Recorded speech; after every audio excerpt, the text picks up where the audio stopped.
লিপ্ত হয়ে গিয়েছিলাম, প্রেম করেছি আমি কি করব, আমার কি ভালো হওয়ার রাস্তা আছে কিনা, বা আমি তওবা করে ফিরে আসছি, আমি কি এখন বিয়ে করতে পারবো কিনা, প্রশ্নের শেষ নাই।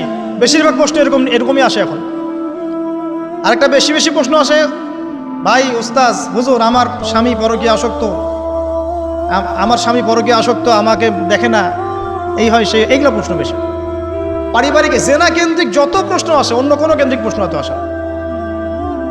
মানে এই যুগটা কি হয়েছে, মানে মানুষকে জেনা উন্মুক্ত করে দিয়েছে একেবারে। একদম স্কুল লাইফ থেকে শুরু হবে বয়ফ্রেন্ড গার্লফ্রেন্ড ফ্রি মিক্সিং, এই বন্ধু পড়তে পড়তেই জেনা হয়ে যায়। কলেজ লাইফে গিয়ে আরও বড় জেনা, ইউনিভার্সিটিতে গেলে তো আর কোনো পাত্তাই নাই। ইউনিভার্সিটির খুব কম ছেলে পাবেন সিগারেট খায় না, এবং খুব কম ছেলে মেয়ে পাবেন যারা এই অবৈধ প্রেম করছেন, খুব কম। এটাকে আমরা প্রমোট করছি আবার। বিশ্বাস করেন শুধুমাত্র সরাসরি সেক্সুয়াল সম্পর্কটাই জেনা নয়, এই মিক্সিংটাও জেনা আল্লাহ পাক বলেছে। এবং এতে করে আমাদের যুব সমাজে অধঃপতনটা হয়েছে, এটা অন্য কোনোভাবে হয় নাই। কারণ সূরা আলে ইমরান পড়ে দেখবেন আল্লাহ পাক বলছেন যুয়িনা লিন-নাস হুব্বুশ শাহওয়াতি মিনান নিসা, মেয়েদের মধ্যে ছেলেদের জন্য সবচেয়ে বেশি শাহওয়াত আছে, শাহওয়াত খাহেশাত, এটা সবচেয়ে বেশি আকর্ষণ করে ছেলেদেরকে। সমাজের কাঠামো ভেঙে যাচ্ছে তো, সমাজের কাঠামো ভেঙে। আমরা তো বাইরে ভালো মানুষের লেবাস পরে আছি, দেখবেন বহু পরিবারে পরকীয়া চলছে, আপনি জানেন না। ভিতরে ভিতরে আমরা তো লজ্জায় এগুলো বলি না, চোখ লজ্জায় বলি না, চলছে এগুলো কমন হয়ে গেছে। যে ফ্যাশন শোর নামে, বিউটি কন্টেস্টের নামে, এই সেই, মানে অশ্লীলতাকে প্রমোট করা হচ্ছে চতুর্দিক থেকে। রেপ ধর্ষণ দিন দিন বাড়ছে আর বাড়ছে। বাচ্চা কাচ্চা, ছোট ছোট বাচ্চা মেয়ে পর্যন্ত রেহাই পাচ্ছে না। এই কয়দিন আগে একটা মেয়েকে কত পিস করে ভাসিয়ে দিয়েছে একেবারে, দেখেন নাই? কোথায় আছেন? সমাজটা কোথায় গেছে? আমরা ভালো মানুষের মুখোশ করে বসে আছি। একটা মাহফিল করে কি সব হবে? কনস্ট্রাকটিভ কাজ করতে হবে। তারুণ্যের এই শক্তিটাকে আল্লাহর জমিনে দিনের প্রচার প্রসার প্রতিষ্ঠার কাজে ব্যয় করতে হবে। যতক্ষণ পর্যন্ত আমরা এরকম ভালো মানুষের লেবাস সাজে বসে থাকবো না, আমার ঘরেও ফেতনা ঢুকে আসবে, টের পাবেন না। যখন ফেতনা ছড়িয়ে পড়ে ওটাকে দমন করতে হয়। দমন না করলে ওইটা আমার ঘরেও ঢুকবে তো এক সময়, আমি একা ভালো থাকতে পারবো না তো।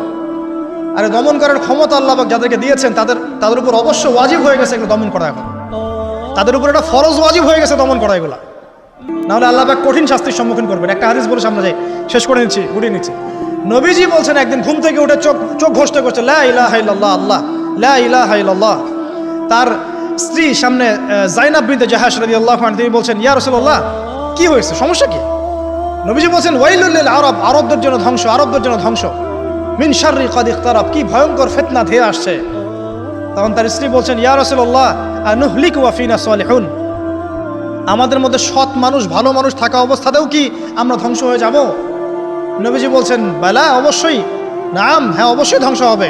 ইযা কাসরাতুল খাবাস, যখন সমাজের মধ্যে অশ্লীলতাকে ছড়িয়ে পড়া হবে, যখন সমাজের মধ্যে অশ্লীলতা বেহায়াপনা ছড়িয়ে পড়বে, আলেম জালেম সব ধ্বংস হয়ে যাবে। এই সময় এখন আসে নাই? হারাম, সামান্য একটা হারাম ঠুনকো একটা খেলাকে নিয়ে সারা বিশ্ব কি করতেছে দেখেন নাই? কি পাগল হয়ে গেছে একেবারে, কি অবস্থা মানুষের মধ্যে। কে খেলে তারও ঠিক নাই, ওই দেশের লোক আমাকে চিনে কিনা তারও ঠিক নাই, নিজের কোনো ব্যক্তিত্ব গায়রত কিছুই নাই। আশ্চর্য একটা জাতি। কে খেলছে? ভাবখানা এমন যে আমরা মনে হয় যুদ্ধ করে কাফেরদের সাথে দ্বীন ইসলাম কায়েম করে ফেলছে, একদম ভাবখানা। অথচ এগুলো তৈরি করা হয় কি জন্য? যাতে মুসলিম জাতি একদিকে ফোকাস করে থাকে, অন্যদিকে ওরা তাদের উদ্দেশ্য সাধন করবে। সারা ওয়ার্ল্ডের চেহারা একদিকে ফিরাইছে, এদিকে দেখো, এই যে খেলা দেখো, আর বাকি পিছনে যে কাজগুলা ঠিকই করছে ওরা। দেখো কি কাজ করছে, কয়দিন পরে দেখতে পারবে। পাবলিকলি আমি বললাম না, কারণ বললে সব বুঝবেন না আপনারা, আর সব জায়গায় সবকিছু বলতে নাই।